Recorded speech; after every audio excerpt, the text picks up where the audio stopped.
Suatu ketika saya mengajar filsafat pendidikan. Saya bertanya kepada mahasiswa, mengapa tanggal 2 Mei itu diperingati sebagai Hari Pendidikan Nasional? Ada banyak jawaban yang diberikan. Berbagai ragam pandangan menjadi alasan mereka tentang pertanyaan saya. Tetapi pada kesimpulannya saya menangkap bahwa mahasiswa pada umumnya hanya mampu menjelaskan secara tekstual pada awalnya.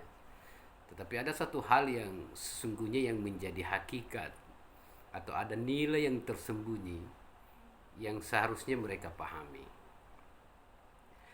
Saya katakan bahwa Hari Pendidikan Nasional yang diperingati setiap tanggal 2 Mei itu sesungguhnya adalah menapak tilas seorang pelopor pendidikan nasional di era kolonial yang bernama asli Suwardi Suryaningrat.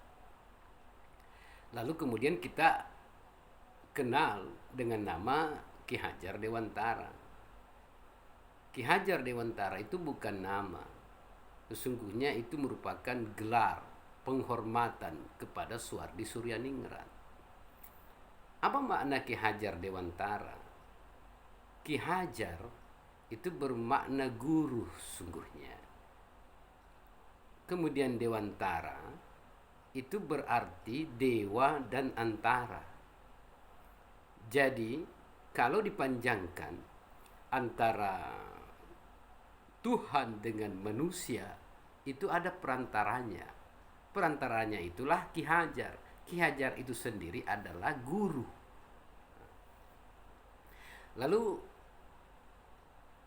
saya menyampaikan bahwa universitas kita ini, Universitas Negeri Makassar, yang dulu bernama IKIP atau Institut Keguruan dan Ilmu Pendidikan, itu sesungguhnya adalah berfungsi untuk mencetak atau melahirkan para Ki Hajar. Inilah yang akan bekerja mendidik, mengajar anak-anak bangsa ini dan menyebarluaskan kebenaran-kebenaran dalam hal ilmu, pendidik, dan kependidikan. Apa istimewanya Ki Hajar Dewantara? Ki Hajar Dewantara yang tadi saya sebutkan sebagai Suwardi Suryaningrat itu memiliki ide besar yang luar biasa. Sehingga karena idenya yang luar biasa inilah sehingga disebut sebagai Ki Hajar Dewantara. Apa idenya? Ide yang paling spektakuler adalah Tuturi Handayani. Tuturi Handayani ini kemudian digunakan sebagai simbolitas, sebagai logo pendidikan nasional.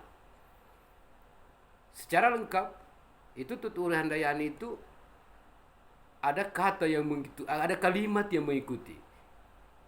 Tuturi Handayani ing madya mengungkarsa ingkarsa suntalada. Ada 3 rangkaian kalimat di sini. Artinya apa? Ini juga sebenarnya adalah hakikatnya fungsionalisasi guru. Guru kalau dia berada di belakang murid harus menjadi penggerak, harus menjadi pendorong. Bagaimana supaya murid, anak didik itu melompat lebih jauh dalam hal kebenaran dan kebaikan. Kalau dia di tengah, kalau guru berada di tengah, madya itu di tengah, maka guru itu menjadi prakarsa. Dia menjadi medium, dia menjadi perantara.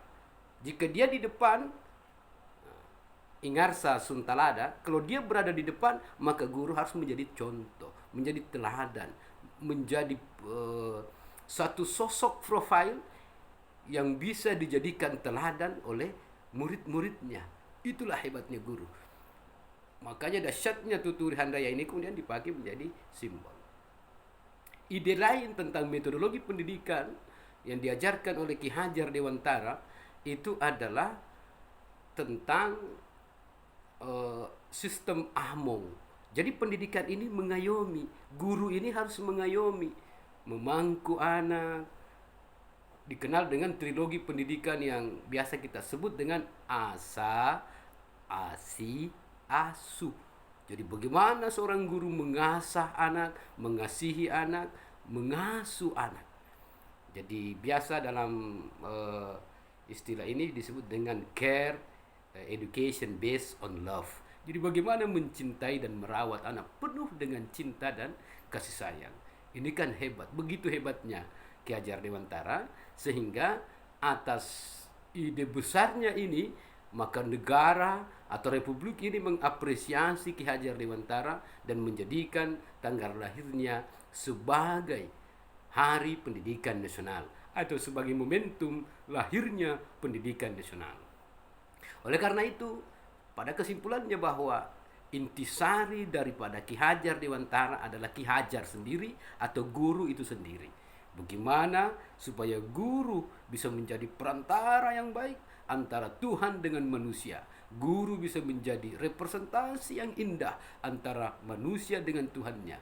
Bahkan di dalam Al-Quran itu mungkin juga bisa dipakai maknanya sebagai khalifah, sebagai tangan-tangan Tuhan yang mengajarkan kebaikan kepada manusia. Begitulah dahsyatnya guru, begitulah dahsyatnya Ki Hajar Dewantara, sehingga disebutlah sebagai kelahiran pendidikan nasional di negara kita ini, di republik kita ini, Republik Indonesia.